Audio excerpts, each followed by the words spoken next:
John Hyland is on, would like a quick word. Hi, John, you through to Liam. What would you like to say? Hi, Liam. You all right? Hiya, John. How you doing? You all right? I'm good. This is in reference to an open letter that I sent to yourself, Metro Mayor Steve Rotherham, Kim Johnson MP, around Liverpool's Pride Quarter. Yep. So Liverpool's been, synonymous with doing a lot of firsts. In 2011, it was the first city to officially recognise its gay quarter with their rainbow-adorned signs. Homotopia is one of the most respected LGBT arts festivals, and it's rooted here since 2004, et cetera, et cetera. But we're seeing the quarter, as we know it, disappear before our eyes. Last week before, OMG is the latest to close its doors in the city, and there's been a bit of an outcry from the community of our safe spaces are dissipating. John, would you just remind, for people who don't know where the quarter is, would you just remind our listeners who don't know where it is, where about the city we're talking about? Yes, so it's around Victoria Street, Stanley Street, Dale Street and Eberley Street and Cumberland Street. So the rainbow signage is on Stanley Street, Cumberland Street, and they've been there for 15 years, which is great. It was the first city in the country to do such a thing. But it seems like since then there hasn't been a focus on how to ensure that this designated quarter remains that way, if that makes sense. Right now we've got 3 actual LGBT specific venues, which is the Lisbon, which has been there since the 60s, Superstar Boudoir and the Masquerade.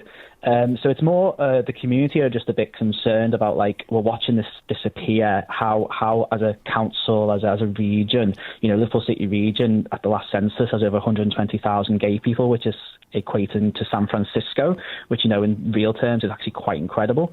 But there's no actual real safe places to go. John, when you say decline, are we just talking about it's is it scruffy, or are places closing down, or it's just disappearing? Just nail that down for me. Closing down, disappearing. There's no venues for our community, and historically, such safe spaces are really important to us. And to echo, Liam's point around reform in St Helens, there was a queer town hall at the start of the year in regards to Liverpool Pride, and that was a big, massive issue. Miguel de Foro, who's behind St Helens Pride, raised it prior to the local elections. There's a real fear, and this is going to be across the region in regards to reform. And as we've just highlighted, it's happening. So it's just more along the lines of it's an acknowledgement. There was a social media post that went alongside the open letter that had over 80,000 people view it. There's a discussion of around 80 comments of people saying there are no safe spaces in Liverpool for the queer community anymore. So it's just how can we, it's not I'm asking for action because it's a hospitality crisis that's national. I know that we can't fix that overnight, but it's more of a case of how can we locally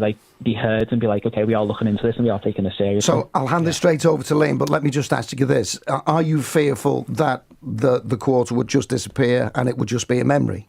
Yes, to be honest with you, and I think there's an element of fear amongst the community, and definitely over the last few weeks and months with the rise of reform. And I don't know if anyone here has seen Russell T Davies' Tiptoe, but that's even made it even more of a highlight. All right. Liam.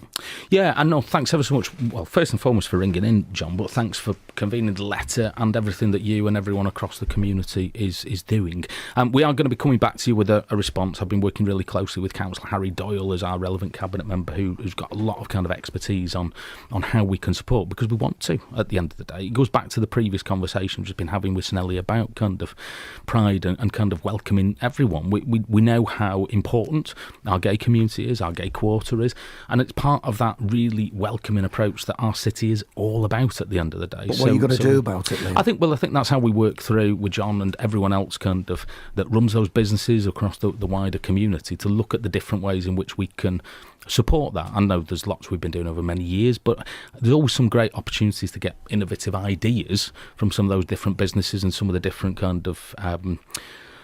community groups as to what more we can do to celebrate that, and we definitely want to do that. Does that fill you with confidence, John, that Liam's on the case with this? Yeah, it does. And I wouldn't say no. I mean, I know lots of these things that have happened over the last few years have been under the Labour Council, so I know that's definitely there, and I know Harry very personally, so I know it's there. But I think sometimes the community just needs to hear it and be okay, there's something happening. Well, let me put it in these terms, John, because I think this is really, really important. When we know that these things are being challenged in other places, it's Liverpool's role for us to raise our voices even more, isn't it, mate? And I think that's something we want to do right across the city for all communities.